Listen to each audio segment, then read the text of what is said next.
Christmas की शाम थी। चारों ओर खुशियाँ थी, लेकिन गांव के बाहर पुराने पेड़ के नीचे रहने वाली चुड़ैल को यह सब पसंद नहीं था।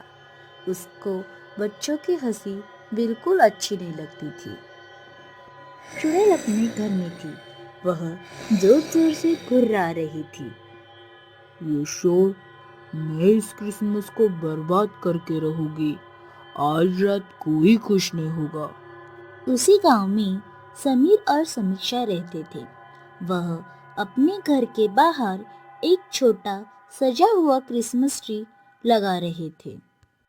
समीर भैया, देखो ना, हमारा पेड़ कितना सुंदर लग रहा है। हाँ समीक्षा, बस अब सांता क्लॉज का इंतजार है। हाँ भैया, सांता क्लॉज हमें अच्छे अच्छे गिफ्ट देगा।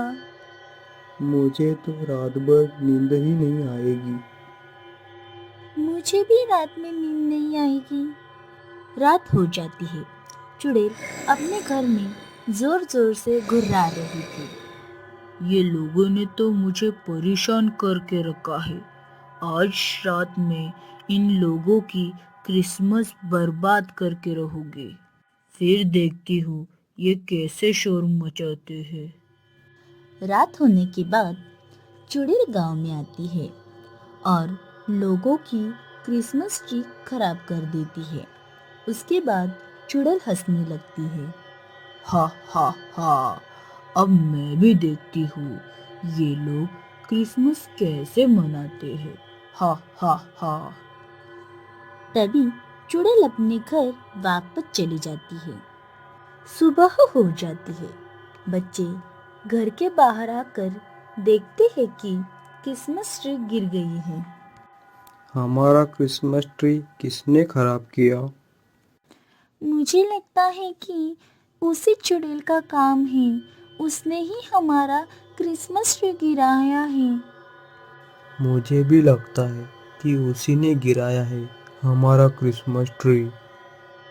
चलो उसके घर जाते हैं और उसे पूछते हैं कि उसने ऐसा क्यों किया। चलो उसके घर जाते हैं। फिर समीर और समीक्षा चुड़ैल के घर जाते हैं। वे डरते डरते चुड़ैल के घर के अंदर चले जाते हैं। तुम दोनों यहाँ क्या कर रहे हो? चले जाओ मेरे घर से। तुमने हमारा क्रिसमस क्यों खराब किया? आपको ये करके क्या मिला? हाँ, मैंने किया। मुझे खुशी पसंद नहीं है। लेकिन क्यों आपको खुशी पसंद नहीं है? तुम दोनों यहाँ से चले जाओ, वरना। तभी समीर और समीक्षा डर के मारे अपने घर भाग जाते हैं। ये चुड़ैल तो बहुत डरावनी है। इसे तो खुशी पसंद नहीं है। अब हम क्या करें? समीर भैया, आप टेंशन मत लो। आज शाम हम फिर से उसके घर जाएंगे। लेकिन क्यों? उसने तो वहाँ आने से मना किया है ना।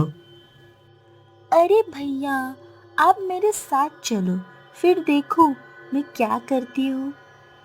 मुझे तो डर लग रहा है। फिर वह दोनों शाम के वक्त चुड़ैल के घर के पास चले जाते हैं। मुझे तो डर लग रहा है। चलो घर चलते हैं। अरे भैया, चलो, कुछ नहीं होगा। तभी वह दोनों चुड़ैल के घर के अंदर चले जाते हैं। तभी चुड़ैल गुस्से में बोलती है। तुम दोनों फिर से यहाँ क्यों आए हो? चले जाओ यहाँ से। तभी समीक्षा चमकता हुआ स्टार चुड़ैल की तरफ बढ़ाती है। हम जानते हैं कि आप अकेली हैं, चुड़ैल जी। यह आपके लिए क्रिसमस का तोहफा है। ये क्या है? यह एक चमकता हुआ स्टार है। यह तोहफा हम दोनों की तरफ से। तभी चुड़ैल हैरान होकर स्टार को देखती है। उसकी आंखें नम हो जाती है। चुड़ैल ने पहली बार किसी के चेहरे पर उसके लिए प्यार देखा। स्टार को हाथों में लेते ही उसका पत्थर जैसा दिल पिघल जाता है। बिग चुड़ैल अपने जादू से गांव की क्रिसमस ट्री ठीक कर देती है। तुम दोनों का धन्यवाद। मैंने आप लोगों को कितना परेशान किया, इसलिए आप लोग मुझे माफ कर दो। कोई बात नहीं चुड़ैल जी, हमने आपको माफ कर दिया और हम दोनों की तरफ से मेरी क्रिसमस चुड़ैल जी। मेरी क्रिसमस बच्चों। उस दिन चुड़ैल को एहसास हुआ कि त्योहार खुशियाँ बांटने से और भी खास हो जाते हैं।